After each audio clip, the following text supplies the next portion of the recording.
बारिश के मौसम में रेखा की पांचों बहुएं किसी तरह घर को संभालने और खाना बनाने में लगी थी। हाय राम, इस बारिश को भी इतनी जल्दी आने की क्या पड़ी थी। मैंने बाहर बढ़िया सूखने के लिए रखी थी, सारी गीली हो गई होंगी। अब चिंता मत करो, मैं अभी बाहर से सारी बढ़िया ले आती हूँ। मंझली बहू शीतल जब बढ़िया लाने के लिए बाहर जाती है तो देखती है कि सारी बढ़िया बारिश के पानी में गीली हो चुकी थी और चादर पर फैल गई थी। मंझली बहू बढ़ियों समेत चादर उठाकर घर ले आती है। भाभी, सारी बढ़िया गीली हो गई हैं। बारिश के मौसम में सब्जियां नहीं मिलती, इसीलिए मैंने ये बढ़िया बनाई थी। सोचा था इनकी सब्जी बनाकर रोटी इन्हीं के साथ खाई जाएगी, लेकिन अब सब बर्बाद हो गया। वो सब छोड़ो भाभी, पहले आटे की बोरी को तो देखो, छत से टपकता हुआ पानी बोरी पर पड़ रहा है, सारा आटा गीला हो रहा है। तो खड़ी खड़ी क्या देख रही है, बोरी के ऊपर बर्तन रख दे। कादम्बरी आटे की बोरी को बर्तन से ढक देती है, लेकिन तब तक बारिश का पानी आटे की बोरी में जा चुका था। छोटी बहू नीलू जब रोटियां बनाने के लिए आटा निकालती है तो आटा तो पहले से ही गीला पड़ा था। भाभी, आटे में बारिश का गंदा पानी पड़ चुका है, क्या हम इसी आटे की रोटियां खाएंगे? नीलू, हम इतने अमीर तो है नहीं कि सारा आटा फेंकते हैं। हमारे पति दिन रात कड़ी मेहनत करते हैं, तब जाकर कहीं ये आटा और चावल हमें नसीब होता है। तू ऊपर से थोड़ा आटा हटाकर बाकी आटा ले ले। बात तो आपने बिल्कुल ठीक कही है भाभी कि हमारे पति दिन रात कड़ी मेहनत करते हैं, लेकिन बारिश उनकी इस मेहनत पर पानी फेर रही है।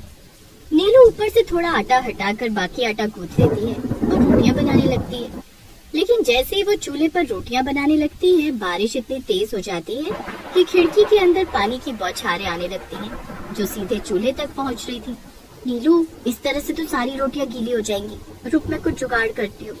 अंजू खिड़की पर एक प्लास्टिक की बोरी डाल देती है जिससे पानी अंदर नहीं आता है, और नीलू सबके लिए रोटियां बनाती है। उसी समय पांचों बहुओं के पति अपने अपने काम से घर लौटते हैं।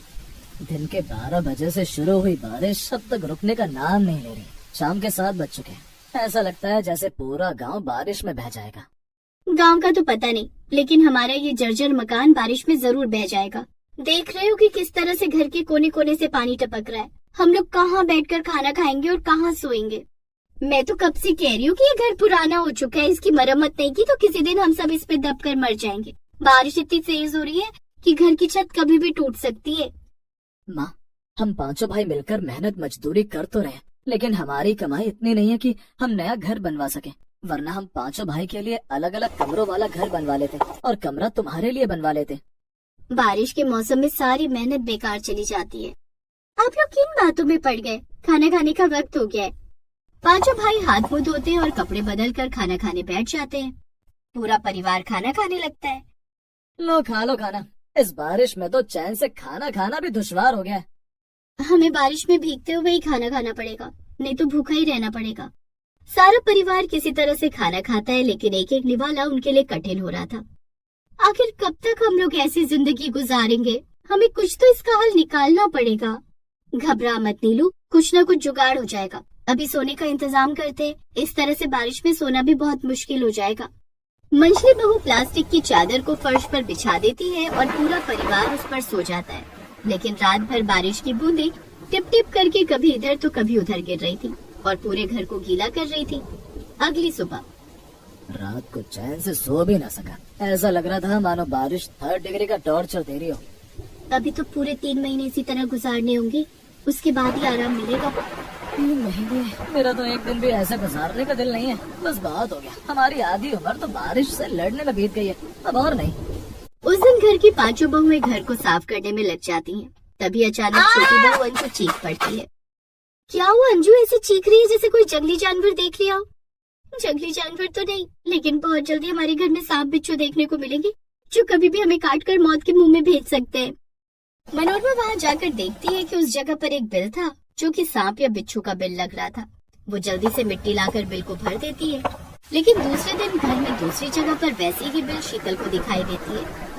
भाभी, इस बार बारिश में हम में से कोई भी जिंदा नहीं बचेगा। एक बिल भर दिया तो यहाँ दूसरा बिल बना दिया। टूटा फूटा जर्जर मकान, उस पर से गीली मिट्टी, सांप बिच्छू तो आएंगे। हमें जल्द से जल्द कुछ करना होगा, वरना हमारी जिंदगी दिन पर दिन बदतर और कठिन होती जाएगी। लेकिन हम करें भी तो क्या करें? भाभी, मैंने सुना है कि पहाड़ों पर बांस और लकड़ियों का घर बना होता है जो कि बहुत मजबूत होता है। हम भी हमारे लिए बांस और लकड़ी का घर बना सकते हैं। हमें सीमेंट और ईंट के पैसे भी खर्च नहीं करने पड़ेंगे। और बांस और लकड़ी लाएंगे कहाँ से? हमें मुफ्त में ये सब कौन देगा?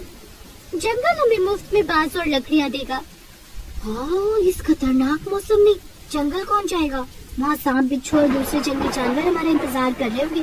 भाभी, मौत का खतरा तो घर में भी मंडरा रहा है, तो क्यों न एक बार रिस्क लेकर देखा जाए, शायद हम अपने मिशन में कामयाब हो जाए। नीलू ठीक कह रही है, अगर हम अपने मकसद में कामयाब हो गए तो सोचो हम पांचों के पति हम पर कितना गर्व करेंगे, बुढ़ापे में माँ जी को भी कितना आराम मिलेगा। मैं तो जंगल जाने के लिए तैयार हूँ। तुम अकेली नहीं जाओगी, हम सब तुम्हारे साथ चलेंगे। दूसरे दिन पांचों बहुएं सुबह तड़के उठकर खाना बनाने लगती हैं। आज इतनी जल्दी चूल्हा क्यों जला लिया? चैन से सोने भी नहीं देते। बस कुछ दिनों की बात है पतिदेव, फिर हम सब अपने अपने कमरों में चैन से सोएंगे। क्यों भाभी, ऐसा क्या होने वाला है? देवर जी, वो सब हम बाद में बताएंगे। हमने खाना बना दिया है और माँ जी को खिला दिया है। आप लोग समय पर खाना खाकर काम पर निकल जाना। हम पांचों बहुएं जंगल जा रहे हैं, शाम होने से पहले वापस आ जाएंगे। लेकिन आप लोग जंगल क्यों जा रहे हैं? क्या घर में कोई दिक्कत है? ये घर कभी भी हमारी मौत का कारण बन सकता है, इसलिए हम सब जंगल जा रहे हैं। ये पहेलियां बजाना बंद करो और साफ साफ बताओ। थोड़े दिन सब्र कीजिए, सब पता चल जाएगा। पांचों बहुएं खाना खाकर जंगल की ओर निकल जाती हैं। वहाँ पहुंचकर वो देखती हैं कि घना जंगल बांस और बड़े बड़े विशाल वृक्ष से भरा हुआ है। चलो सब शुरू हो जाओ। पांचों बहुएं कुल्हाड़ी से बांस और लकड़ियां काटने लगती हैं। शाम होने से पहले वो अपने सिर पर बांस और लकड़ियों का गट्ठा लेकर घर आती हैं और फिर से खाना बनाने लगती हैं। मैं और कादम्बनी सारे लोगों का खाना बना लेंगे। नीलू, शीतल और अंजू, तुम तीनों घर बनाने का काम शुरू कर दो। जैसा आप कहो भाभी। तीनों बहुएं लकड़ियां काटकर घर बनाना शुरू कर देती हैं। जब पांचों भाई काम से घर लौटते हैं तो देखते हैं कि उनके घर की जगह पर लकड़ी का घर बनाया जा रहा है। ये सब क्या है? हम लकड़ियां और बांस लाने जंगल गए थे। इन लकड़ियों और बांस की मदद से बहुत जल्द हमारा नया घर बनकर तैयार हो जाएगा। तब तक हमें बाहर खुले आसमान के नीचे रहना होगा। क्या सचमुच में लकड़ी और बांस से घर बन सकता है? क्यों नहीं बन सकता? हमने देखा है पहाड़ों पर ऐसे घर बनाए जाते हैं जो कि बेहद मजबूत भी होते हैं। रात हो जाती है। तीनों बहुएं घर बनाने का काम अधूरा छोड़कर खाना खाती हैं और पूरा परिवार उस रात खुले आसमान के नीचे बिस्तर लगा लेता है। सभी सो ही रहे थे कि अचानक तेज बारिश शुरू हो जाती है। अब हम लोग कहाँ जाएंगे? हमें पेड़ों के नीचे छिपना होगा। सभी पेड़ के नीचे छिप जाते हैं। बारिश रुकने के बाद फिर सभी खुले आसमान के नीचे सो जाते हैं। दूसरे दिन पांचों बहुएं खुले आसमान के नीचे चूल्हा जलाकर खाना बनाती हैं। सबको खाना खिलाकर वे सभी जंगल चली जाती हैं। इसी तरह कुछ दिनों तक वे सभी जंगल जाकर वहाँ से बांस और लकड़ियाँ लेकर आती हैं और बड़ी मेहनत करके 6 कमरों वाला शानदार घर बनाकर तैयार कर लेती हैं। वाह, मेरी बहुओं ने कितना सुंदर घर बनाया है। माँ जी, इसमें एक कमरा आपके लिए है, बाकी हम पांचों के लिए 5 कमरे हैं। घर में अलग से एक रसोई भी थी। अपने नए घर में पांचों बहुएं चूल्हा जोड़कर शानदार खाना बनाती हैं और पूरा परिवार आराम से बैठकर खाना खाता है। उस रात सभी चैन की नींद सोते हैं। पूरी रात होने वाली बारिश उनका बाल भी बांका नहीं कर पाती है। कौशल्या, तुमने कभी सोचा है मोहल्ले की हम सारी औरतें अक्सर तुम्हारे घर तुम्हारी बहू की हाथ की चाय पीने क्यों आते हैं? तुम लोगों को मेरी बहू के हाथ की चाय बहुत पसंद है, इसीलिए आती हो। और क्या, तुम इस बार बिल्कुल गलत पकड़ी।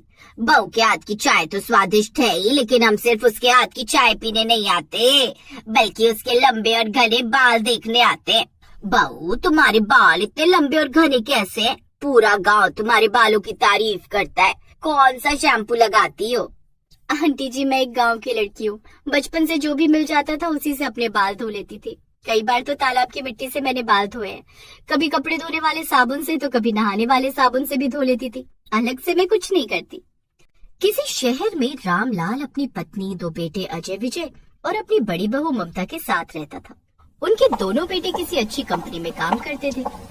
शाम को दोनों घर आ गए और खाना खाते वक्त, बहू के बालों की तारीफ तो पूरी दुनिया करती है, लेकिन इसके खाने की कोई तारीफ नहीं करता। ममता, तुम्हारे खाने का स्वाद बिल्कुल लाजवाब है। अरे पापा, भाभी के बने खाने की तारीफ हमारे ऑफिस में हर कोई करता है। जैसे ही मैं और भैया अपना टिफिन खोलते हैं, सारे लोग भागे चले आते हैं। चिंता मत करो देवर जी, जल्दी ही देवरानी जी आने वाली है इस घर में। ये सुनकर विजय चौंक गया। ये क्या कह रही हो भाभी? विजय, तुम्हारी भाभी बिल्कुल सही कह रही है। हम तो तुमसे आगे भी ये बात छुपाने वाले थे, लेकिन ममता ने बोल ही दिया है तो बता देते हैं। माँ पिताजी, आप दोनों ही सब कुछ बता दीजिए। हाँ विजय, हमने तुम्हारे लिए तुम्हारे पसंद की शहर की एक लड़की देखी है। कल हम लड़की देखने चलेंगे क्योंकि कल रविवार है, तुम्हारा ऑफिस भी बंद रहेगा। अगले दिन उनका परिवार लड़की देखने गया। लड़की घूंघट में थी। क्या बात है भाई साहब, बिटिया को बहुत अच्छे संस्कार दिए हैं आपने। शहर की मॉडर्न लड़की होने के बावजूद इसने घूंघट डाल रखा है। अरे भाई साहब, शहर में रहते हैं तो क्या हुआ, हमने अपने संस्कार अभी तक नहीं भूले। सासू माँ, मुझे तो देवरानी जी बहुत पसंद है, बाकी आप लोग देख लीजिए। अरे जब सबको पसंद है तो हमें भी पसंद है। तो इस तरह कुछ ही दिनों बाद विजय और नेहा की बड़ी धूमधाम से शादी हो गई। मुंह दिखाई वाले दिन गांव की सभी औरतें उसके घर आई। वहाँ पर ममता, नेहा, उसकी सास और बाकी औरतें बैठी हुई थीं। अरे कौशल्या, अपनी छोटी बहू से कहो जल्दी से अपना घूंघट उठाए।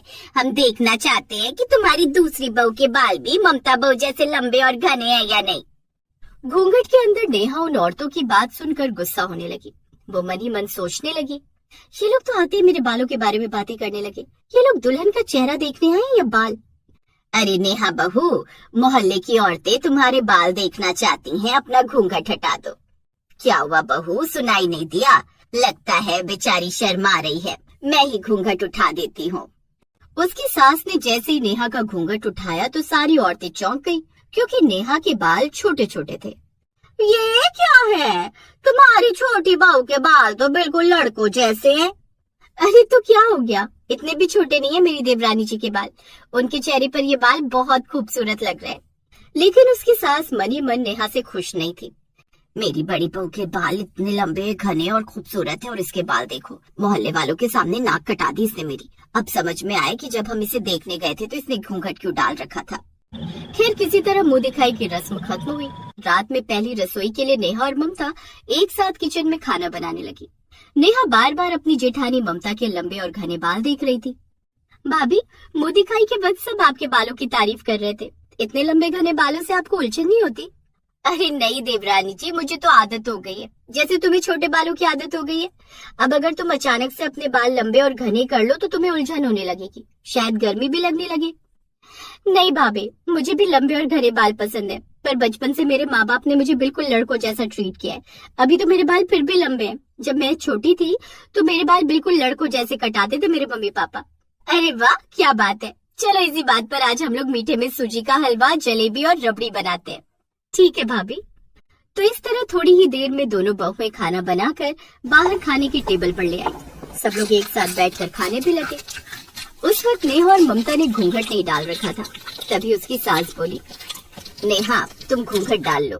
मैंने तो सुना था आप लोग भी मॉडर्न ख्यालात के हैं, घर के अंदर भी घूंघट डालने से क्या फायदा? भाभी ने भी तो घूंघट नहीं डाला। अरे नहीं नेहा, मैं उस वजह से नहीं कह रही हूँ। बड़ी बहू के लंबे और घने बालों के सामने तुम्हारे छोटे छोटे बाल ठीक नहीं लग रहे, इसीलिए अपने बालों को छुपाने के लिए घूंघट डाल लो। अरे नहीं माँ, नेहा के छोटे छोटे बाल भी बहुत अच्छे लग रहे हैं। हाँ कौशल्या, तुम भी कैसी बच्चों वाली बातें करती हो। चलो अब खाना खाओ, बालों के बारे में बातें करना बंद करो। खाना खाने के बाद सब लोग नेहा को शगुन देंगे। थैंक यू पिताजी। तो इस तरह सबने खाना खाया। खाना सबको बहुत पसंद भी आया। उसके बाद सबने नेहा को शगुन दे दिया। आज विजय और नेहा की पहली रात थी। नेहा ने विजय से कहा, एक बात बताओ विजय, अगर मैं तुम्हें पसंद नहीं थी तो तुम मुझे पहले ही मना कर देते। ये सुनकर विजय चौंक गया। नेहा, तुम ये कैसी बातें कर रही हो? मैंने कब कहा कि तुम मुझे पसंद नहीं हो? अरे मुझे तो शुरू से ही शहर की तुम जैसी बिल्कुल मॉडर्न लड़की चाहिए थी। मैंने मम्मी पापा, भैया भाभी सबको पहले ही बता दिया था, इसीलिए उन्होंने तुम्हें चुना। तो फिर सासू माँ को मैं पसंद क्यों नहीं हूँ? जब देखो तब भाभी के सामने मेरी इंसल्ट किया करती हैं। क्या पूरी दुनिया में सिर्फ लंबे बालों वाली लड़कियों की ही इज्जत होगी? अभी तक लड़का और लड़की में भेदभाव किया जाता था। उससे पहले जाति और धर्म भी भेदभाव किया जाता था। अब लंबे और छोटे बालों में भी भेदभाव किया जाएगा क्या? अरे तुम छोटी सी बात को कहाँ से कहाँ पहुँचा रही हो? आज के दिन ऐसी बातें नहीं करते, और माँ के दिल में ऐसा कुछ नहीं है। अरे वो तुम्हें पसंद करती है। खैर अगली सुबह नेहा और ममता ने मिलकर सबके लिए चाय नाश्ता बनाया। सारे लोग नाश्ता करने लगे। विजय, तुम्हारी शादी के चक्कर में पिछले एक हफ्ते से हम लोग काम पर नहीं जा पा रहे हैं। मैं ऑफिस जा रहा हूँ, तुम आराम कर लो, कुछ दिनों बाद आना ऑफिस। अरे नहीं भैया, मैं भी आपके साथ ऑफिस चलता हूँ। तो इस तरह नाश्ता करके दोनों भाई काम पर चले गए। दोपहर को गांव की वही औरतें एक बार फिर से उनके घर चाय पीने आ गई। अरे आओ आओ, फिर से आ गई मेरी बड़ी बहू के बाल देखने। हाँ, बड़ी बहू के बाल देखेंगे, तुम्हारी छोटी बहू के बाल तो देखने लायक है ही नहीं। दूर से नेहा उनकी बातें सुन रही थी, तभी उसकी सास ने दोनों बहुओं को आवाज दी। अरे ममता, नेहा, देखो हमारे घर मेहमान आए हैं, कुछ चाय नाश्ते का इंतजाम करो। ममता अपने कमरे में अपने बाल संवार रही थी। आवाज सुनते ही वो बाहर आ गई। नेहा भी तुरंत बाहर आ गई। नेहा, ये हमारे मोहल्ले की औरतें अक्सर हमारे घर चाय पर आया करती हैं, चलो उनके लिए मिलकर चाय नाश्ता बनाते हैं। ठीक है भाभी। नेहा और ममता किचन में गई और नाश्ता बनाने लगी। तभी ममता ने कहा, नेहा मैं नाश्ता बना लेती हूँ, तुम चाय बना लो। वैसे भाभी मैंने अभी सुना इन लोगों को चाय पीने में कोई इंटरेस्ट नहीं है, ये तो आपके लंबे और घने बाल देखने आती हैं। अरे इन औरतों को कौन समझाए, ये लोग तो मेरे बालों को नजर लगा देंगी। खैर थोड़ी देर बाद ममता और नेहा चाय नाश्ता लेकर आ गई। वो औरतें बड़े ध्यान से ममता के बाल देखने लगी और चाय भी पीती रही। तभी उनमें से एक औरत बोल पड़ी, क्या बात है ममता बहू, आज तो तुमने चाय बहुत ज्यादा ही स्वादिष्ट बना दी। आंटी, आज चाय मैंने नहीं बल्कि नेहा ने बनाई है। क्या बात है नेहा, आज के बाद हम सब बड़ी बहू के बाल देखने आया करेंगे और छोटी बहू के हाथ की चाय पीने आया करेंगे। तो इस तरह एक बार फिर से नेहा के सामने वो औरतें ममता के बालों की तारीफ करके चली गई। अब नेहा अंदर ही अंदर ममता से थोड़ा सा चिढ़ने लगी। जिसको देखो भाभी के बालों की तारीफें किया करता है, मेरी तो कोई इज्जत ही नहीं है अपने ससुराल में। शाम को कौशल्या ने अपनी दोनों बहुओं को बुलाया और कहा, ममता, नेहा, चलो मार्केट चलते हैं, सब्जी लेकर आते हैं। इसी बहाने नेहा हमारी सब्जी मंडी भी देख लेगी, घर में बैठे बैठे बोर हो गई होगी। हाँ सासू माँ, ये आपने मेरे दिल की बात छीन ली। मैं अभी तैयार होकर आती हूँ, थोड़े बाल बना लेती हूँ। तुम्हारे बाल हैं भी जो बनाओगी? हाँ, कपड़े बदलने तो बदल लो, बाल बनाना तो सिर्फ हमारी बड़ी बहू ममता का काम है। सासू माँ, बाहरी लोग मेरा मजाक उड़ाएं तो मैं बर्दाश्त कर लूंगी, पर आप भी हमेशा मेरे बालों को लेकर ताने मारा करती हैं। इसमें ताना मारने वाली क्या बात है? ममता के बाल बड़े लंबे घने खूबसूरत है तो है, लड़कियों के तुम जैसे छोटे छोटे बाल अच्छे नहीं लगते। तभी वहाँ पर उनके ससुर जी आ गए। छोटी बहू बिल्कुल सही कह रही है, क्यों उसके बालों को लेकर ताने मारा करती हो? अरे थोड़ा समय लगेगा, उसके भी बाल लंबे हो जाएंगे। तुम्हें तो खुश होना चाहिए कि हमारे घर में दो बहुएं हैं और दोनों अलग अलग हैं। एक गांव की लंबे बालों वाली और दूसरी मॉडर्न छोटे बालों वाली। जाओ जल्दी से सब्जी लेकर आओ, फालतू की बातें मत करो। ससुर की बातें सुनकर नेहा को थोड़ा अच्छा लगा। खैर दोनों बहुएं अपनी सास के साथ सब्जी मंडी चली गई और सब्जी लेने लगी। सब्जी बेचने वाली एक औरत थी। सुनो सुशीला, 5 किलो आलू, 1 किलो टमाटर और 1 किलो प्याज दे दो। हाँ माँ, अब भी देते हैं। वैसे आपकी बहू के बाल कितने खूबसूरत है, क्या लगाती हो? अरे मैं कुछ नहीं लगाती हूँ, जिसको देखो मेरे बालों पर ही नजर रखता है। मुझे डर है कि कहीं मेरे बालों को नजर न लग जाए, कल से मैं भी जूड़ा बांध कर बाहर निकलूंगी। अरे नहीं नहीं बहू, ऐसा मत करना। तुम्हारे लंबे घने बालों की वजह से ही तो हर जगह मेरी वाहवाही होती है। छोटी बहू को देख, इसके छोटे छोटे बाल देखकर लोग इसे लड़का समझने लगे हैं। अगर ये साड़ी ना पहने तो कोई इसे औरत नहीं कहेगा। नेहा को बहुत गुस्सा आया। वो कुछ बोलने वाली थी कि तभी ममता बीच में बोल पड़ी। सासू माँ, ये अच्छी बात नहीं है, हर वक्त आप मेरी देवरानी को नीचा दिखाया करती हो, ये गलत बात है। मुझे तो नेहा के बाल बहुत खूबसूरत लगते हैं। छोटे छोटे बालों में कोई टेंशन भी नहीं रहती, बड़े बालों में बड़ी टेंशन होती है। पहले तो इतने लंबे बाल हर जगह संभालने पड़ते हैं, और दूसरी बात, हर कोई दिन भर सवाल पूछा करता है कि बालों में क्या लगाती हो, कैसे इतने लंबे बाल हो गए। अब मैं किसको किसको क्या क्या जवाब दूं? कम से कम नेहा को जवाब तो नहीं देने पड़ते। अब उसकी सास की जुबान बंद हो गई। खैर सब्जी लेकर वो लोग घर वापस आ गए। तो ऐसे ही दिन बीत रहे थे। कुछ दिनों बाद मोहल्ले में एक बहुत बड़ी फैशन कंपनी आई। पूरा मोहल्ला वहाँ इकट्ठा हुआ था। तभी कंपनी वाला लड़का माइक पर चिल्ला चिल्ला कर बोलने लगा, सब लोग मेरी बात ध्यान से सुनिए। आज के मोहल्ले में एक बहुत बड़ा बालों का कंपटीशन होने वाला है। जिसके बाल सबसे ज्यादा खूबसूरत होंगे उसे बहुत बड़ा इनाम दिया जाएगा। उस मोहल्ले की सभी बहुएं खुश हो गई। गांव की औरतें भागकर ममता की सास के पास आईं और बोली, अरे कौशल्या, जल्दी से अपनी बड़ी बहू का नाम लिखवा दो। मुझे पक्का यकीन है कि ये कंपटीशन ममता ही जीतेगी। नेहा भी वहीं खड़ी थी। वो अंदर ही अंदर गुस्सा हो रही थी। इससे पहले कि ममता अपना नाम लिखवाती, उसने नेहा का हाथ पकड़ा और कहा, चलो नेहा, हम दोनों नाम लिखवा देते हैं। अरे भाभी, कंपटीशन होने से पहले जब पूरा मोहल्ला आपके बालों की तारीफ कर रहे तो ये कंपटीशन आप ही जीतोगे। जब मुझे पता है कि मैं ये कंपटीशन हार जाऊंगी तो ये जानते हुए मैं अपना नाम क्यों लिखवाऊं? मुझे अपनी बेइज्जती नहीं करवानी। हाँ ममता, उसका नाम मत लिखवाओ, वैसे भी ये हार जाएगी। अब नेहा का गुस्सा और भी ज्यादा बढ़ गया। अब तो मैं इस कंपटीशन में पार्टिसिपेट जरूर करूंगी। चलिए भाभी, मैं भी अपना नाम लिखवा देती हूँ। तो इस तरह गांव की बाकी औरतों के साथ साथ ममता और नेहा ने भी अपना नाम लिखवा दिया। उस दिन के बाद गांव की सभी औरतें उस कंपटीशन की तैयारी करने लगी। महंगे महंगे शैम्पू लगाने लगी।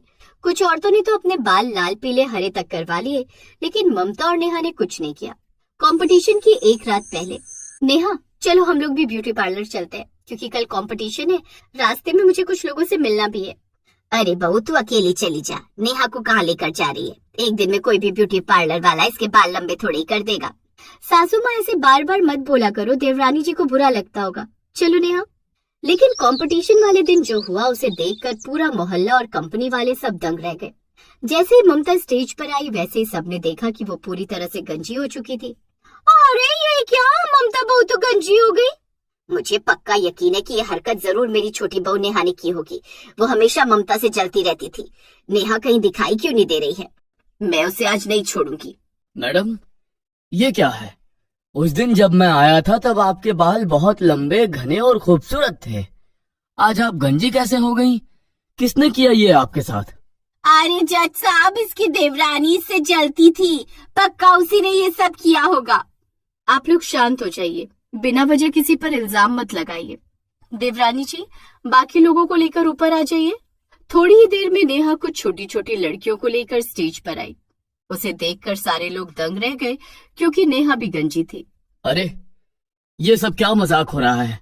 आप दोनों गंजी, और ये बच्चे कौन हैं? सब बताती हूँ जज साहब। कल मैं और ममता भाभी ब्यूटी पार्लर गए थे, लेकिन वापस लौटते वक्त नेहा यहीं पास में एक अनाथ आश्रम में, मैं अक्सर उन बच्चों से मिलने जाती हूँ। चलो तुम्हें भी मिलवाती हूँ आज। ठीक है भाभी। दोनों जैसे ही आश्रम पहुंची तो सभी बच्चे ममता को देखकर खुश हो गए। ममता दीदी आ गई, ममता दीदी आ गई। ये लो बच्चों, तुम सबके लिए चॉकलेट, और इनसे मिलो, ये है तुम सबकी नई दीदी। तभी ममता ने देखा कि दो गंजी बच्चियां बिस्तर पर लेटी थीं और रो रही थी। आश्रम वाले बाबा भी उनके पास बैठे थे। ममता और नेहा उनके पास गई। अरे बाबा, ये दोनों गंजी क्यों हैं? रो क्यों रही हैं ये? बिटिया, इन दोनों को कैंसर है, इसीलिए इनके बाल चले गए। अब ये दोनों जिद कर रही हैं कि विग लगा दो, पर डॉक्टर ने कहा है कि सिर्फ रियल बालों वाले विग ही पहनना, वरना इन्फेक्शन हो सकता है। अब वो विग तो बहुत महंगी आती है, मैं कहाँ से लाऊं? कोई बात नहीं बाबा, आप मेरे बाल ले लीजिए। मेरे बालों से इन बच्ची की एक विग तो बन ही जाएगी। नहीं, आप मेरे बाल ले लीजिए। भाभी, कल आपका शो है, मैं तो वैसे भी हारने वाली हूँ, इसलिए मैं अपने बाल दान कर देती हूँ। लेकिन तुम्हारे बालों से सिर्फ एक ही विग बन पाएगी, इस दूसरी बच्ची का क्या होगा? इसलिए हम दोनों ने कल अपने बाल इन बच्चियों को डोनेट कर दिए। अचानक सबकी आंखों में आंसू भर आए। सब खड़े होकर तालियां बजाने लगे। जज भी ताली बजाने लगे। आज भले ही आप दोनों ये कंपटीशन नहीं जीती, पर सबका दिल जीत लिया। उस दिन उस मोहल्ले की एक औरत वो कंपटीशन जीत गई। उसे पैसा भी मिला, पर मैं ये सारा पैसा इन अनाथ कैंसर पीड़ित बच्चों को देना चाहती हूँ। तो इस तरह उसने वो सारा जीता हुआ पैसा अनाथ बच्चों को दान कर दिया। खैर, सब लोग अपने घर आ गए। कौशल्या ने सबके सामने नेहा से माफी मांगी। नेहा, मुझे माफ कर देना, तुम दोनों तो इस दुनिया की सबसे अच्छी बहू हो। मैं धन्य हो गई तुम दोनों को पाकर। अजय, विजय और उनके पिता ने तालियां बजाई। खैर, 1 साल के अंदर नेहा और ममता दोनों के बाल बहुत लंबे और घने हो गए। मोहल्ले की औरतें उनके बाल देखने आई। क्या बात है कौशल्या, अब तो तुम्हारी दोनों बहुओं के बाल लंबे और घने हो गए। अब तो हर रोज आना पड़ेगा।